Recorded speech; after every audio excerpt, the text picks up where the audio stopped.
Welcome everyone. We're glad you're with us today with the Midwest Center Nonprofit Leadership and the Navigation Series. As many of you know, these series began at the beginning of the pandemic as a way to gather our nonprofit community together to share ideas and exchange insights and studies and wisdom in what's unfolding in our sector. So today's another session of that. We have Cindy Laufer and Jennifer Wampler presenting today on 2021 events and donor relations.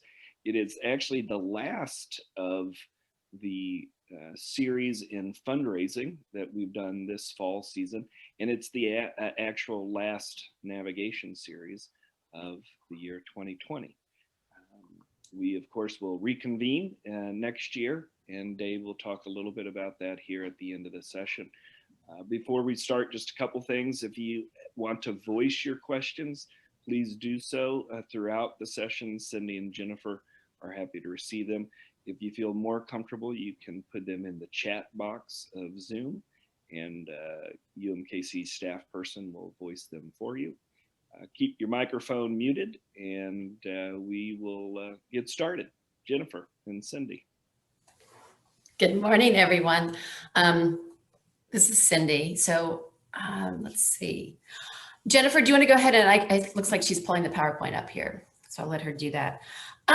So welcome back. This is not exactly a continuation from last week.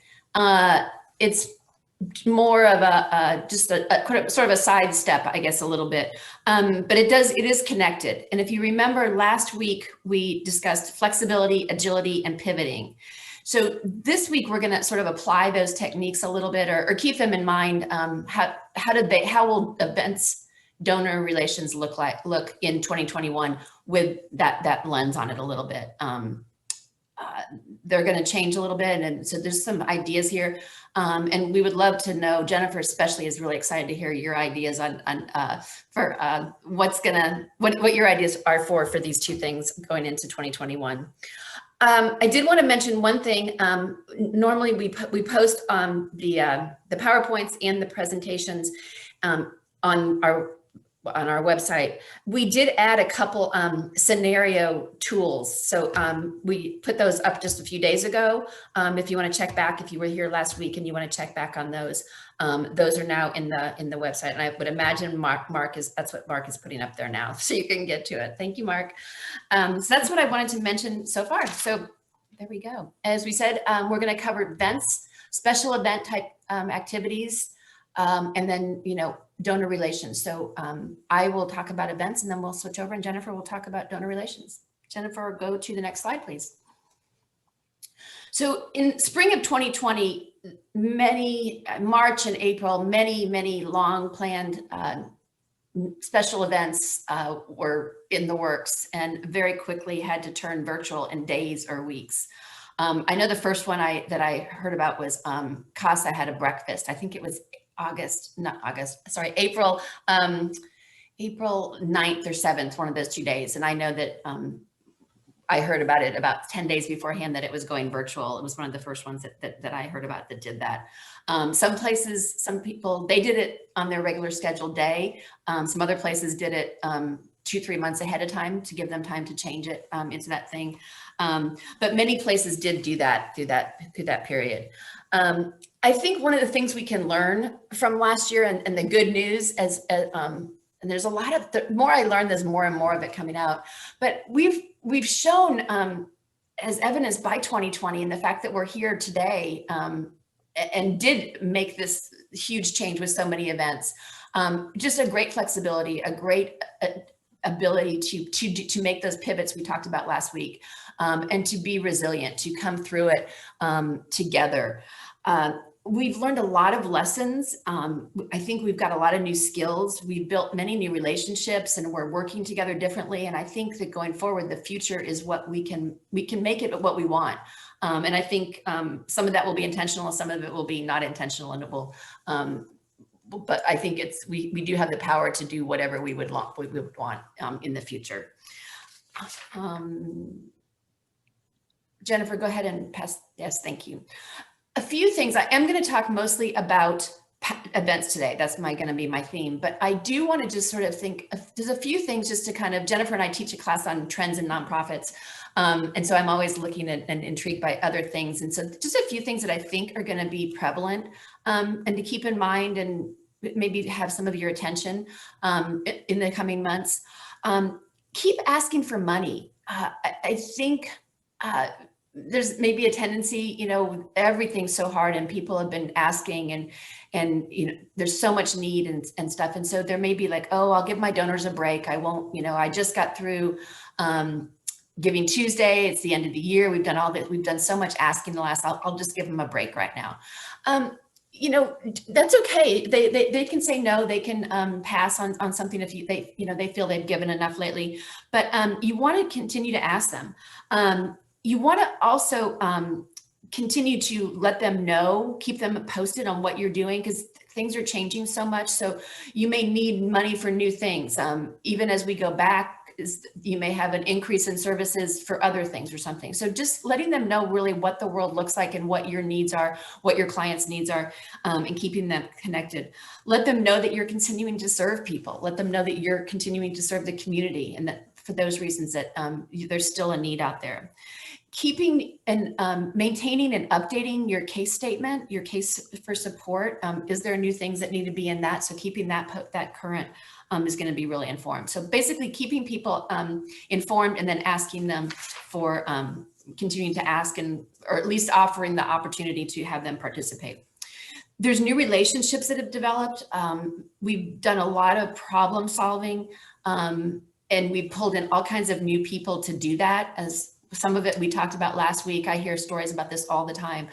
New relationships that have started, new ways of doing things, because we had to so quickly solve the problems that were at hand.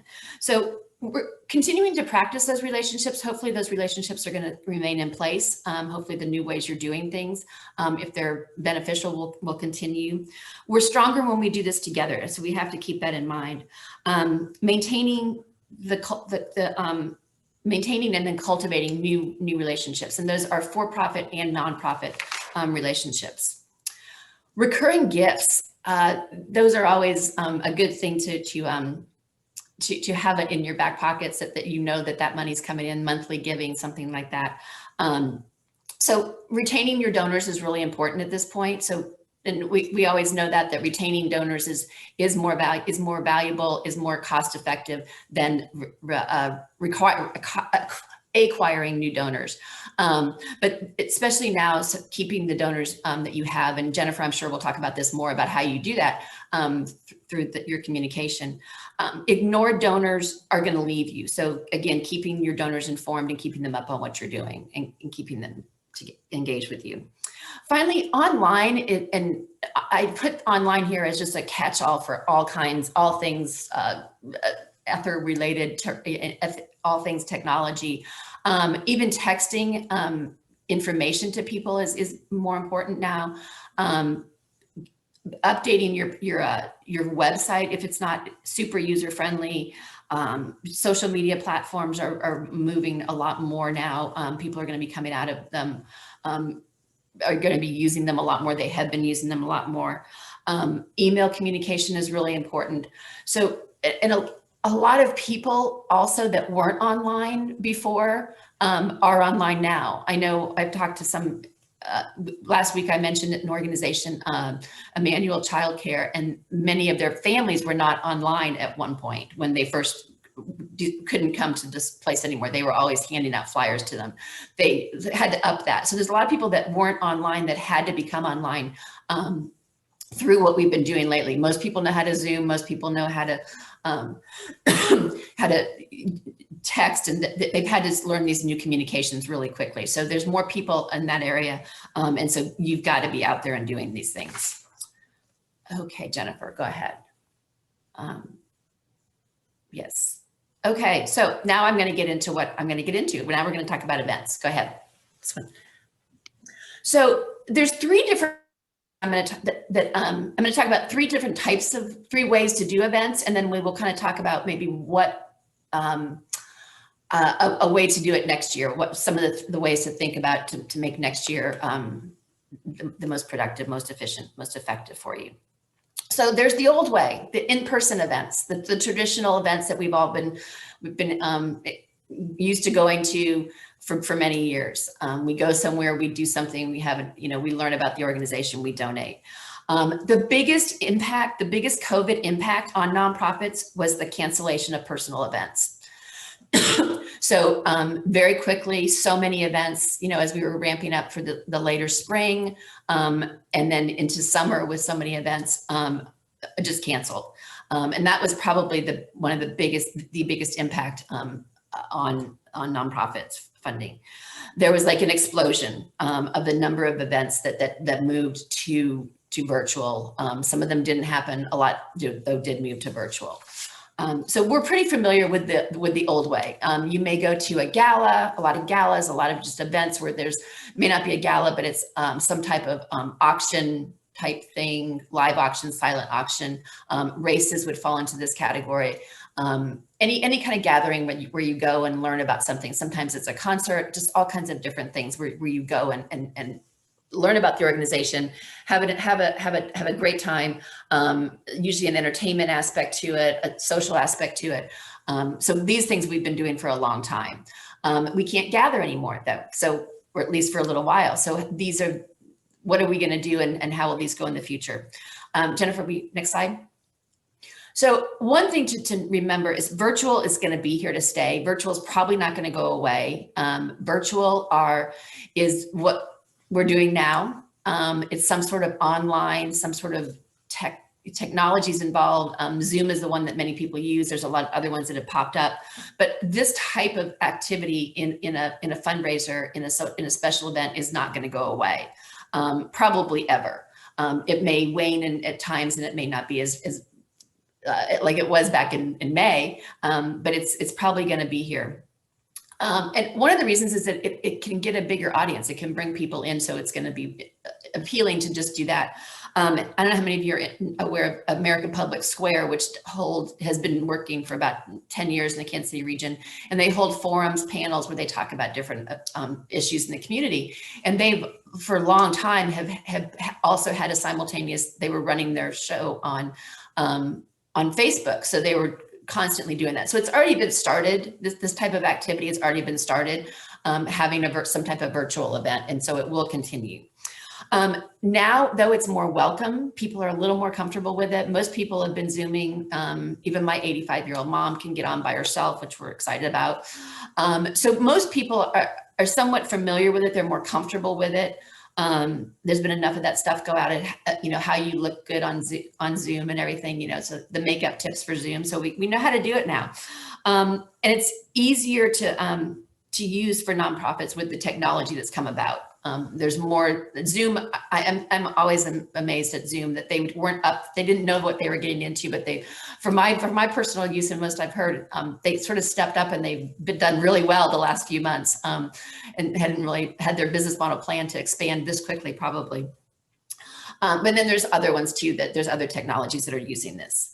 So things to remember, and virtual is anything like this, this type of thing where people are connected in some way to usually a live event. So live streaming is something that allows participants to engage with people. You, as Tim said earlier, you can weigh in, you can put your hand up, you can just shout out at me, you can put something in a chat, you can participate in this as we're going on. If you want to say something to me right now, you can do that. We could poll you. We could put up a poll right now and say, hey, what do you guys all think of this, or something like that. So those are types of things that this allows you to do. You want to keep them. One of the things, let me see. One of the things you want to keep in mind is keeping them interested. It's sometimes it does get hard to look at this little screen, and there's all kinds of things around your home or wherever you are that are drawing your attention, whether it's just things or people or something like that. So you're going to have to figure out something to keep them interested. Shorter segments of things are helpful. I recently, Jennifer shared with me, they did a gala recently, and they had a lot of different things in it. They had sort of a little, they had people talk, some of the chair obviously talked. They had several dance displays in it. And those were, about 6 or 7 minutes, and they were interspersed throughout. So you'd have someone talking for a little bit. Then you might watch a video they showed some history of the ballet, how it first came about. Then they had a dance. And so there was all these different things, and none of them were more than about 7 or 8 minutes to keep your interest kind of moving forward. So just mixing it up is really helpful. Keeping things when you're keeping them interested, always keep them connected to your mission. So bringing them back to that, so letting them know, keeping your story center is a great thing. The one way to, these are just over here examples of types of things that have gone virtual. So concerts are virtual, races, I get a lot of things for those where you can actually do the race where you are. There's a lot of places that are doing things where they actually have some kind of software where you can track things. There's a lot of places doing that kind of thing now, where you can track 30 miles in a month or 60 miles in a month or something, and then you get something for that. And they have some cool tool that you can just track it on. Galas can be all kinds of different things these days. Some people will put up the auction ahead of time for the gala. So that may be there for a few weeks and before you actually do it. And then there's some unveiling of things at the gala. Galas can be used, as I said, for to show what you do, to educate, to draw awareness, to give highlights to older, like the history. Maybe that's not something that would come out in a live person thing, but you can take them there and show how you got started and bring them into why you're important and what your value is. You can also bring in other people that are maybe not geographically close into something like that. Is always helpful. Auctions can stay on there for a while. Tours, you can take them backstage. That was something else actually the ballet did most of these things, now that I think about it. They showed the set, one of those things where you build a set really fast with the time-lapse photography, and that was fun to be able to see that and to go backstage. And they showed like I remember the camera goes by the mouse costumes. So you can get backstage and do things a lot easier than taking even a full tour of people in real time. Going backstage is not an easy thing to do. Let's see. That's the American Idol here. Some of the things I saw, you can get ideas from people are doing this out there. American Idol. You can weigh in. So they do a poll and you can text in your choice for the winner. Who Wants to Be a Millionaire has an audience feature. It has where you can poll the audience. So you can do something like that. So there's lots of ways out there. I won't go into too much detail, but Jennifer just told me this morning that there's, I guess, The Bachelorette has a new thing where it's sort of like March Madness. It's a bracket for picking the Bachelorette on the new Bachelor show. So there's all kinds of ways that people are engaging audiences virtually now, and that's going to just continue. Jennifer. Okay, so some of the benefits of virtual it can increase your donor base. You can get people that can't come to it. Maybe you can increase your donor base in general, but you can introduce these ideas to people that maybe wouldn't be able to get to you, that wouldn't be able to get to you. The virtual really lowers the barrier to entry to the event. So you save money, or you can get people in that way. You're going to reach a lot more people. You can reach people that aren't even in your geographic area, but people that just might like, oh, that's kind of interesting, I can tune in. And then once you kind of get them there, as opposed to the commitment to go to a whole event or something like that. Costs. So there's no venue, there's no physical space that you have to get. That you have to book ahead of time and all these types of things. There's no food. There's no staff to serve the food or to do other types of things that you might have to have extra people for.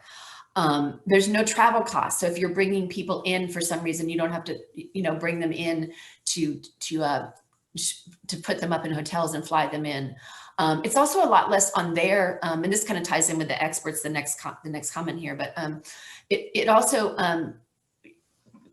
doesn't take so much out of their life. I mean, so you can bring someone in for 2 hours on a virtual event, as opposed to 2 days of their time just to fly in, go to the event, and then fly home. Logistics are easier. It's just easier to collect money. There's no money handling. There's no space to do that. So all those types of things, there's so much in cost that's easier. There could be some expenses, obviously, in getting some of these programs up, some of the software up. If you are doing online auctions or some things like that, there could be some initial costs and some things like that to get some of those things in place. But other than that, a lot of the costs will really greatly be reduced. Experts, so you can bring in people from that are experts in this that are not local, because you can just bring them in for 2 hours. We just did a conference this fall that normally was a lot of local people doing a lot of breakout sessions and different workshops and things like that. And because we could call upon the country or the world really to get speakers this year, we decided, because it was virtual, we decided to have 2 speakers. And we did that. One was on the East Coast and one was on the West Coast, and we brought them in because it just was an hour out of their day, or a little more, I'm sure, with prep and things like that. But it was just an hour out of their day, as opposed to they had to fly in the night before and things like that. And then finally, carbon footprint. I read a lot about this. So for some people, this is really important. There's a lot of people out there that this will make a difference. Personally. It also is just a good thing, a good juju for your organization, that you're just conscious of that. So that's just another plus for the whole thing. Jennifer? So these are 2 different types of events. One of the ones that's becoming really popular, though, is the hybrid. So it's a combination of these 2. So it's a combination of the physical, that traditional, the old way, and a virtual component. So putting the 2 together, which is somewhat what I've been talking about. Like, so that's kind of what American Idol is. It's kind of what races are, where they might have the professional race runs, but everybody else does a virtual one or something like that. So there's lots of these types of activities going on now. American Public Square was doing something like that. So physical and virtual, both are participating. That's the key, that both of those groups of people, the physical group in the venue and the virtual group online, are all able to participate equally in the event. They're flexible, they're adaptable, so they can adjust in real time to whatever sort of happens. You might even find out that night, even in a post-COVID world or a pre-COVID world or something, the audiences may be different. You may not realize, you may just get a whole bunch of people online for some reason, and that's okay. They can adapt to whatever kind of they're given at that moment. You want to kind of build in contingencies, so they have those already, but planning for different types of things in the scenario, and because you've got the two pieces moving, you're able to do that. I think that these, and I wish I'd have kind of put that in the slide now, but there's kind of a continuum here. So you would have the in-person, the traditional event, and you would have over here on the other side, you would have the virtual event, and hybrid kind of goes in the middle. And sometimes you may have hybrid more, closer to the traditional event. Sometimes it may be closer to the virtual event, just because of the way you designed it, the way you, who shows up that night, or for our time being now and for going into the spring, because of what might be happening in our world. And you may get something, you may be planning to go right down the middle or something, or even over more towards the physical side, the traditional side, and then suddenly something comes in and there's a new restriction, and you have to move over to the other side, but you would be able to do that. Zeitgeist. I don't know how many of you are aware of this term. It looked vaguely familiar to me, but I did have to look it up. It's a German word, and it means the spirit of the age. So the spirit of the period in history where you are. So it's kind of, hybrid is sort of that hybrid model, and the ability to move it back and forth along that continuum is sort of the zeitgeist of our time. Okay. So now that I've said this, what do we want to think about for next year? So, excuse me, and I don't have where I got this, I can get it for you though, if you're interested, but 66% there's a poll, 66% of people will not attend an in-person event until there's a vaccine. So and I don't, what there is, I guess there's a vaccine now, but how many people we get. So probably you're talking a few months before people really, the vaccine is taking the effect that it's supposed to take. So it probably for a little while, at least first quarter, maybe even second quarter, people are not going to be going to the in-person events. Budgets are going to be decreased for a while. People are not going to be spending and money is just until we figure out how to get through this and are we through it and those types of things. So budgets will kind of be decreased for a little while. People may not be able to come to events. They may not be able to put out large funds to come to them. So just kind of keeping that in mind. One thing we kind of talked about last week a little was that a lot of times, 66%, Lisa. One of the things that we talked about last time was that in 2008, there was the crisis, and then there was still impacts from that in 09 and in 10 and probably longer, but that was kind of the crux of it, was those years. So are you in a sector, in a mission area where probably you're not going to bounce back as soon as this is over? Are your clients going to still have a lot of need or things like that? So keeping that in mind, that this could be going on for a little while. Virtual events, with all this taken into consideration, virtual events should be the foundation of your 2021 calendar. Remaining, so as you put them in place, and again, they're going to be on that continuum, but having that there having them as the foundation is going to be important. So remaining flexible, building in flexibility, remaining nimble. Nimble is going to be like your strategy now. It's going to be the planning. Planning for uncertainty. So hope for the best, but plan for the worst. So having, covering that whole continuum of what possibly could, what do you hope the world looks like? What do you hope your attendees want to do? That type of thing, as opposed to what could possibly go wrong, and are we ready? Can we move into that that type of model on the night of, if need be. And then once it is safe for people to go back and be ready in person, people are going to really want to do it. Anything signaling something back to normal, a return to normal, will just be really welcomed by people. I think there'll be like a sense of celebration, not only about the event that you're holding, but just the fact that, oh my gosh, we're out in public again. This is so great. So have a physical event in the wings. Have something there that you could, throw out quickly when it is like, okay, we're all back together again. So have that thing planned. It might be just its own thing, and be ready to do it anywhere from April to August or something, but something that you could throw together pretty quickly, or have ready. Sorry, it's a good thing I'm winding down here. Anyway, have that ready to be able to pull it together in a few weeks if we are able to go back out. With that, I will hand it over to Jennifer. All right. Again, my name's Jennifer Wampler, and most of my experience that I talk from is from my role as Chief Development Officer for Kansas City Ballet. So we have actually taken this time when we've been mostly virtual to work on increasing our donor relations. So that's what I'm going to talk with you about today.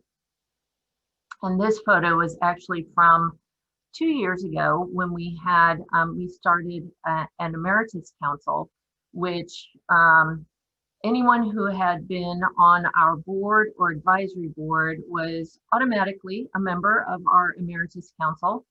And we have a nice luncheon for them once a year, and then they do a mid-year conference call to be updated.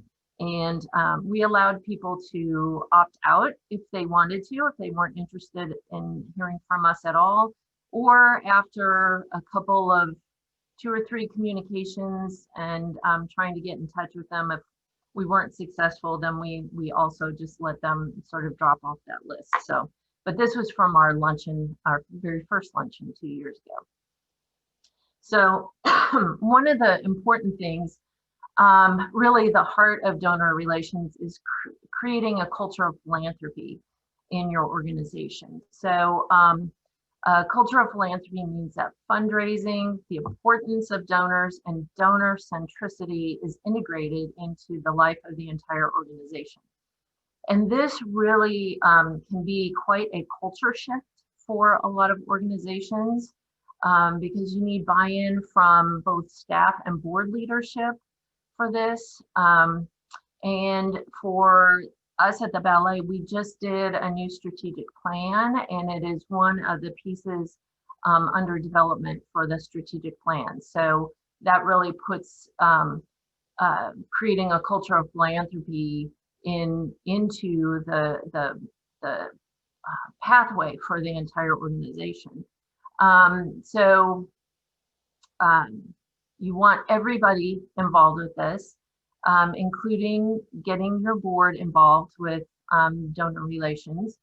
What we did was we sent out a survey to our board, and it was, I think it was through a Survey Monkey. Anyway, we kind of enumerated several things that we in development actually needed help with. You don't want to ask for help for things that you don't need help with. You just want to ask for things that you want help, board help with, and then you get people who reply on how they can help you, which was really great. We've got a great group who will help us out with specific needs that we have.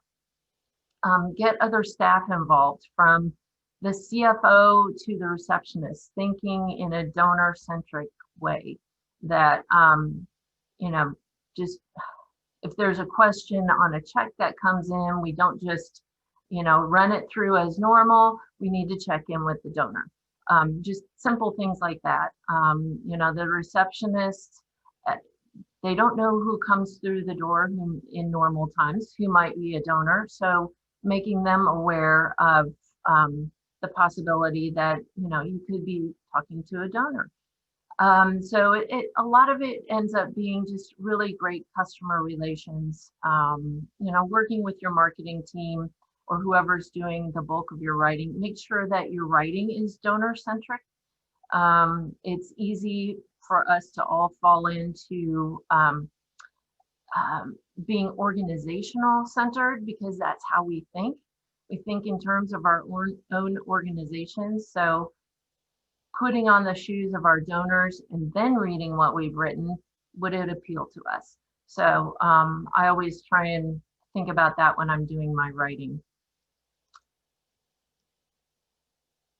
So I'm stealing, actually, let's see, I thought I had a different, oh, okay, there we go. I skipped one.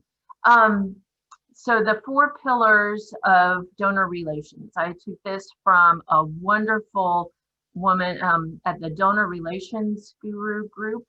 If you go to donorrelationsguru.com, really awesome resources there. Lynn Wester is the woman who started this organization. She's come to town a couple of times, and if anybody brings her back again, I would highly recommend that you go see her, because she is really fantastic. So the 4 pillars of donor relations, thank you, acknowledgements, you know, and these are things we all know, but it all plays into our donor relations. Our thank you letters timely. This is where your board can get involved. Writing individual notes. Pre-COVID, at every board meeting, each board member who was there would get a small stack of note cards and a list of donors to write notes to. Post-COVID, we're doing the same thing, but we mailed people a packet of thank you notes, and then we send them by email a list of people that they can write a note to. So we're continuing with that. Stewardship. How is your annual stewardship report? People call it an annual report, which makes it more organization centered. If you call it an annual stewardship report, or an annual impact report, then that really shifts the center to your donor and what your donor is interested in. The number one thing people want to know is, did their gift to you make a difference? And so an annual stewardship report is important, but not just annually. Are you reporting back to your donors throughout the year? Via emails that go out. We've started building in more stories from our dancers, you know, how what their lives are like, how gifts are impacting them. They've gotten very used to saying thank you. We've done some thank you email or videos with them. So those things can be very impactful, and letting people know how their gift has made a difference for your organization. Recognition. So donor societies and donor lists. I know we all kind of, we cringe when it's time to actually publish those lists, because inevitably we've left somebody out, but people actually enjoy seeing their name, seeing that they're not the only ones who are making a gift. We, as part of this extraordinary year for the ballet, we created our list of heroes, and it's on our website. And anyone who has made a gift all year is listed there. When we get back into the theater, they will be listed through at least the first season, so that we can thank all the people who have helped sustain us. For those of you who aren't, who don't know, I mean, the ballet so far this year has canceled from March through now. We've canceled all of our performances, and our budget went down to just from over $9 million to just over $5 million. So we are very, very grateful for all of our donors who are helping to sustain us through this. So we're trying very hard to let those folks know how much they mean to us. I mean, because we probably can't tell them enough how much they mean to what they're doing for the ballet this year. We've also had a number of people. So we were in the middle of renewing season tickets for this year when we all had to go home. So we had quite a number of people who had already purchased tickets for our May show last May, and even season tickets. And so we've been asking people if they would turn those into a donation. So we're integrating those ticket donations with whatever other cash donations people are making, so that it's a combined number, which may put them in one of our different donor societies. So we want to make sure that we are recognizing people's total gift, not just maybe what they gave through a direct mail or a personal solicitation. We want to make sure we have enough impact touch points. So like I talked about the thank you emails, thank you videos. We've had our dancers do at least 2 videos now, different videos, thanking our donors. We'll probably do a couple of more, but making sure that those thank yous don't come with an ask as well. They're strictly a thank you. We're also trying to call every donor and thank them. Either, you know, it's awesome when we get in touch with them because we have some great conversations, but most of the time, of course, it's a voicemail. But this is a great way. We've got another group of our board members who have said they would help with these thank you calls. So about every other week, we send a group of a list of folks for them to call, and they're having some great contacts as well. And they're having fun with it, and getting in direct contact with our donors, which is terrific. And I love this Voltaire quote: "Appreciation is a wonderful thing. It makes what is excellent in others belong to us as well." Isn't that? I don't know. Maybe I'm sappy, but I just love that quote. I think it's great. Okay, engagement. So you want to first develop a calendar of kind of engagement things, and this may be a cart before the horse, because you kind of need to come up with your ideas first. But you want to work with other departments to develop this calendar. In our case, you know, most of the time our marketing department is focused on selling tickets. This year, not so much. So we've always worked very closely. Development and marketing has worked closely together. That is not typical.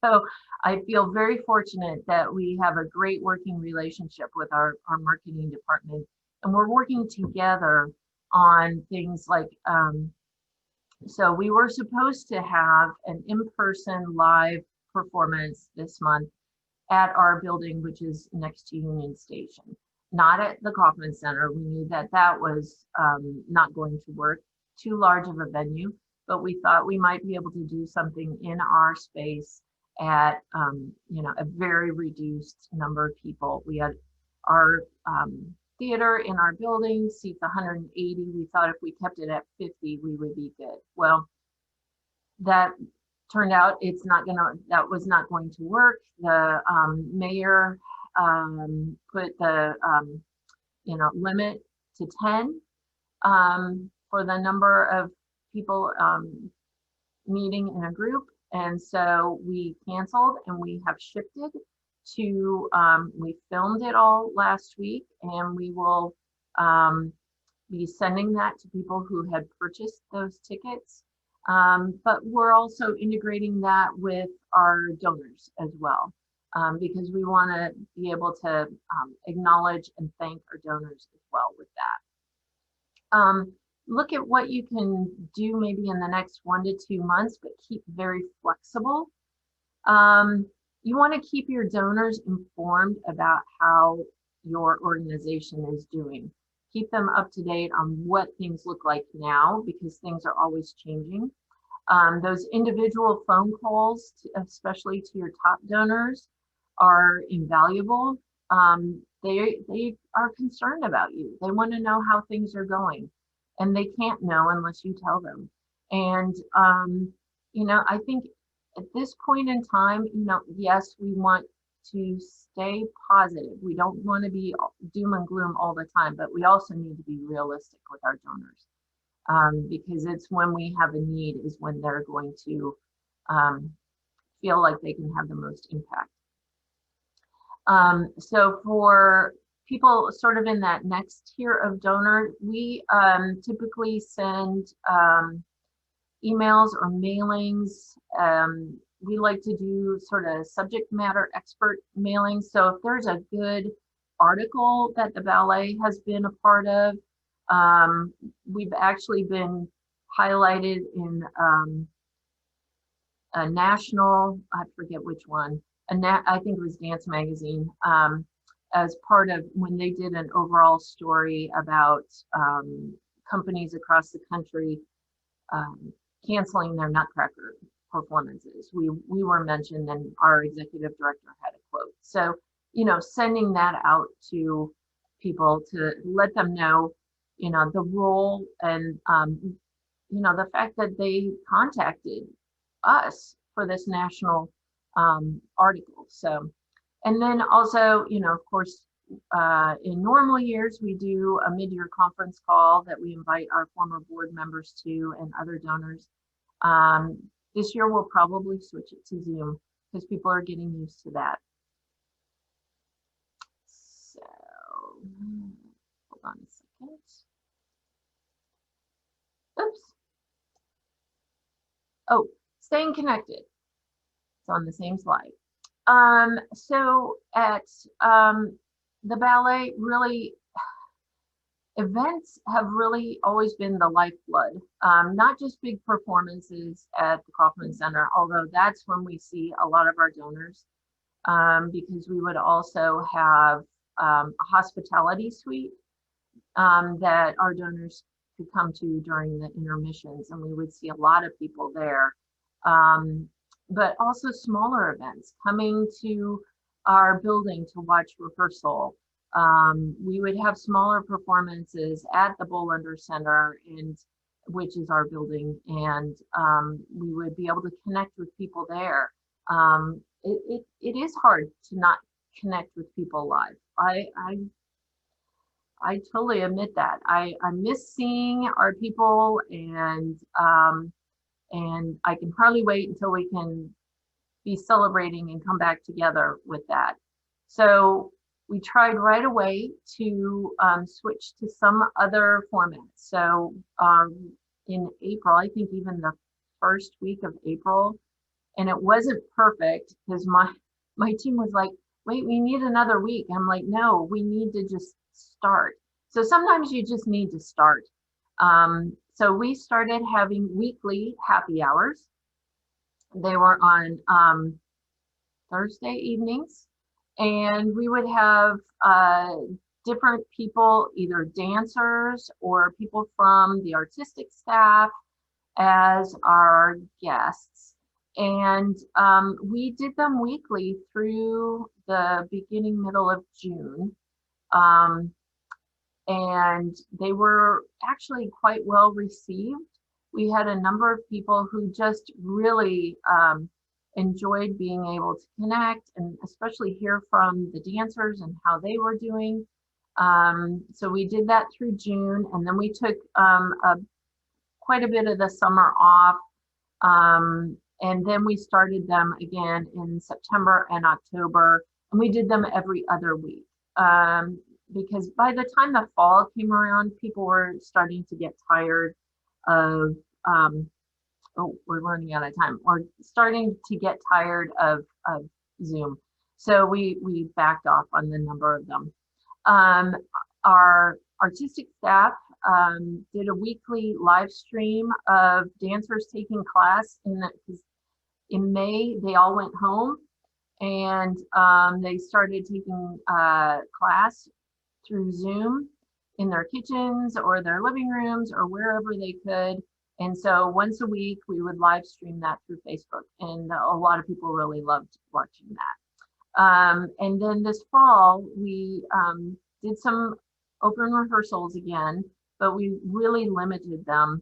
And we ended up learning how to live stream them through Zoom, through an unlisted YouTube link. So we did some open rehearsals that way so people could connect with us that way. And then I already mentioned the Emeritus Council, and Cindy talked about our Nutcracker Ball, and that's kind of it. I think I'm at my end. So any questions?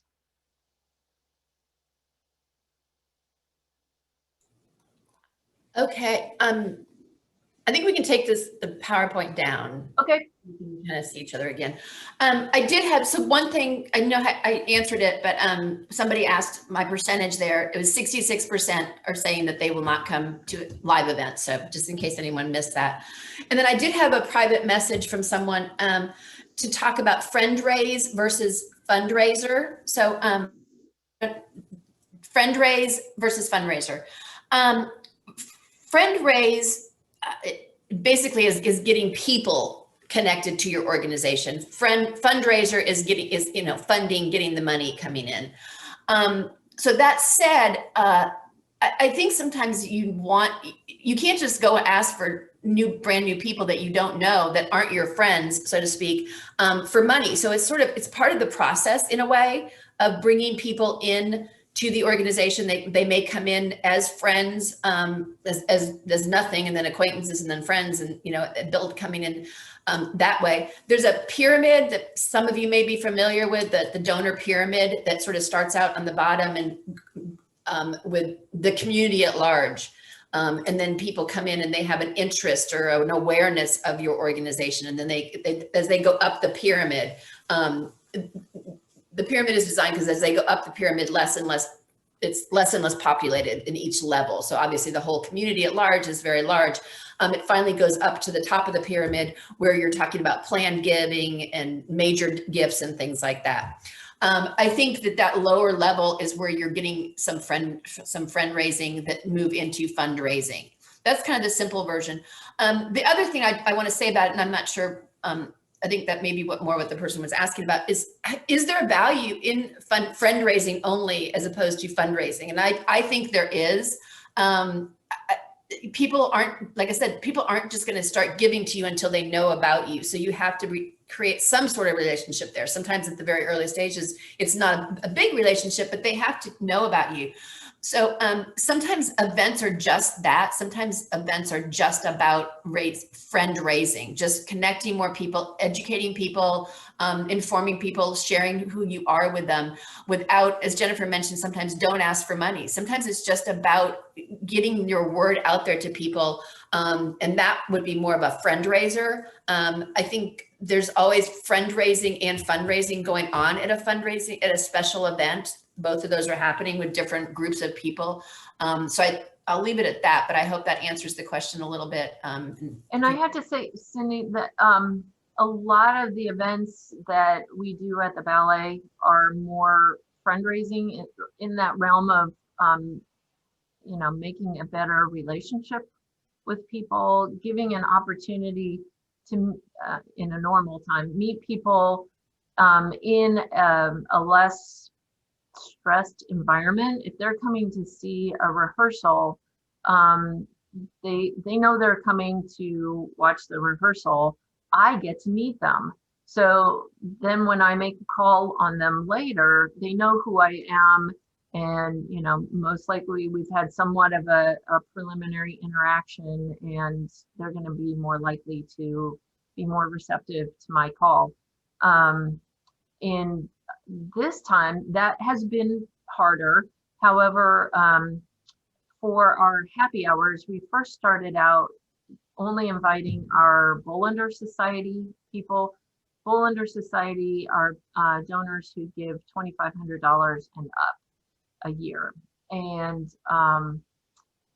then we started expanding it. We thought, well, why are we only inviting this group? We can expand who we invite. So we expanded down to lower levels of giving, and also to our guild, which is our auxiliary organization, and our bar, KC, which is our young professionals group, as well as for a couple of them, we also invited our subscribers. So, because this has been a hard year on them too. They, many of them paid to come see something that it was not going to happen. So, we're trying to be as kind to our subscribers as possible, because we need audience. It's, dancers don't want to dance for no one. And we know people love the ballet. So we want to keep that relationship very positive as well.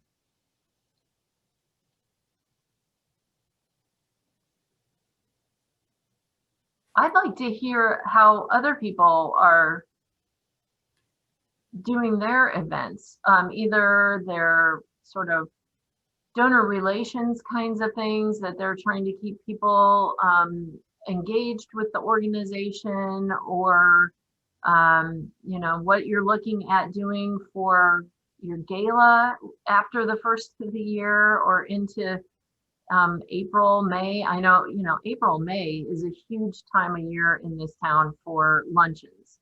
I'd love to hear what people are thinking about doing.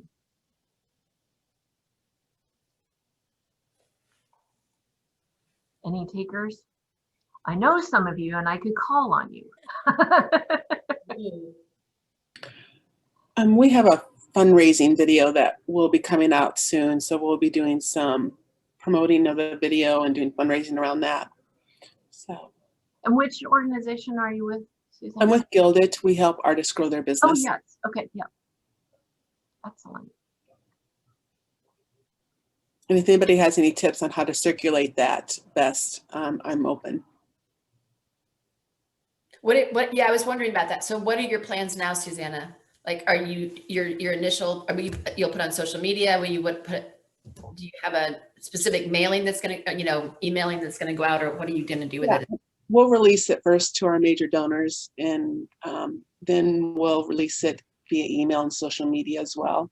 And we'll do it in conjunction with our 5-year celebration. I've started reading on, the video should be done by the end of this week, and I've started reading on best ways to, reading articles on best ways to promote it. Now, I know she's got her photo up, but Siobhan had a really great hybrid event last fall in September, which was super fun. I don't know if you're on and want to talk about it, Siobhan, or I actually attended, so I'm happy to weigh in. Sure. Well, thanks for outing me on my event. So typically we do an event called Gilda's Night with a View, which is the typical high-end cocktail party with a live auction. Usually it's 12 to 16 very small or very large items. So experiences, trips, that kind of thing. So we shifted to make it Gilda's Night at the Movies, and just because of timing, trying to quickly pivot, I didn't have enough advance notice to the Gilda Radner Foundation to get a Gilda Radner movie to show to the public, but I could get a Gene Wilder movie. So we had Gilda's Night at the Movies at the drive-in. So, and concurrently, we held an online auction. And my learning from that is we probably should have added more items. Even though we did have more items, we kind of kept it back to that 16. So I will share that learning for sure. But I think the timing was right in the fall because people were kind of zoomed out. That's what we were hearing, at least from our membership, the people we serve. Now that's a different population than our donors, although some of them do cross over. So, so yeah, it was a way for folks to get out and still stay socially distanced. We used every other parking space so that folks were kind of in their own little pods and had snacks, a certificate for the snack bar if people wanted to go there. And it was a success. People seemed to really, really enjoy it. So thanks, Jennifer. Yeah, it was a good event. You did a great job. It was fun, and you got to see people, which was really nice, and then also feel safe and support Gilda's Club. Jennifer, we have a question about engaging sponsors into virtual events. We already create a sponsor search sheet for participants to download. So any ideas on that? So from Jennifer or anybody else, like how benefits for sponsors in live events or in virtual events? We did not, for the ballet, we used Zoom for our gala platform just because it was a platform that most everybody's familiar with. But there are some other platforms that can give you some other opportunities. So you could do special rooms with the sponsors, maybe if you have a special speaker, you know, your top donors, and have it sponsored by one of your sponsors. There are other options. We just didn't go that direction. I'd love to hear from anybody else if you've done something different or more expanded on that. We did have one person, just make sure everybody sees it here, offering sponsors a short video, so an opportunity to record something 15, 20 seconds that can be shown during the event, during the live stream. Yeah. Also, I'm just curious. So Stacy Mayer, I don't know if you're still here or not. Stacy is with Forks and Corks, which, as many of you probably know, is a come and eat food event. So I'm curious, Stacy, how you're changing. Obviously, that probably the event is not going to be quite the same thing. So when you think about moving Forks and Corks, she says she's going to do virtual and then a small socially distanced hybrid version of it. So what types of things have you thought about, like as you move something like a Forks and Corks that's, so food based, masks off, into another type thing. And it's so connected to your thing because it's about harvesters and food. And so it's so connected. So how are you kind of moving that offline or online? So last year we did something called Forks on Friday, where we basically tried to promote for folks to go on a particular Friday, order out, bring their food home, post pictures, and then if they did that and tagged us, they were put in a drawing for prizes. So that was fairly well participated in, but brand new. Honestly, we didn't have a load of approval time before we got it going. And so I think we exceeded expectations, but it wasn't a slam dunk and there was no fundraising component to it. Fortunately, most of our donors were cool with us shifting their giving to COVID relief response because, so many people needed it. This year, there are two concepts. One, ironically, involves a drive-in concept, which would allow us not necessarily to show a film, but to highlight programs, the work we did, donors, agency partners. I don't know. It's still very preliminary. And the other would be if, the clouds would part and everyone had a vaccine.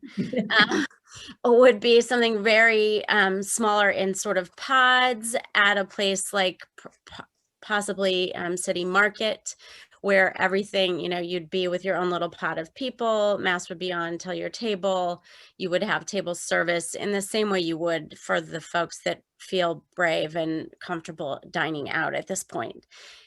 Right now, we're just doing sort of a logistical budget for both concepts and trying to figure out, in both cases, we'd still need to limit folks. So what is fair to do based on the number of sponsors we typically have? How many can we actually give tickets to, if it's that? So we're just working hard to try to figure out something, because it would be our 25th anniversary, which is a huge one to miss, especially because it looks like folks are going to need our help with food for some time to come. So I don't know. We're still brainstorming. That's great. And I really appreciate your thoughts on kind of what you're going through with that. Because I think sometimes, your event is so connected to food and to what you do. And how do you, I just thought it was really helpful, I think, to be able to hear how you can move these events into a different place. The events that are so signature and so connected to your mission and things like that. So I appreciate your thoughts. Thank you.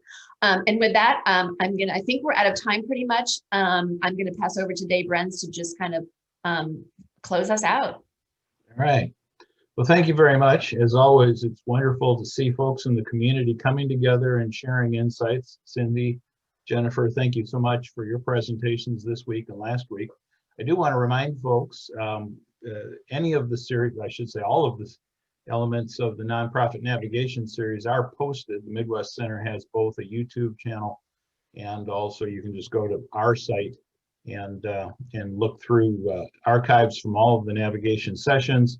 The site has both the resource materials, including some of the things that you just were noticed by, Mark just told you about on this chat cycle here. So thanks so much for joining us for the series. As Tim said at the beginning of the night, sorry, I'm ahead of myself here. That comes with class later today. This is the last session for 2020. We'll resume the new year with our first session on January 19th, which happens to be our first day of the semester at UMKC as well, the new semester. We'll see who's doing what remotely. I'll be doing that session. We'll actually talk about organizational assessment, kind of a session that's focused particularly for executive leaders and board members, talking about using organizational assessments, why you would do it and how you can do it. And we'll share a few tools that you can download to do different kinds of assessments.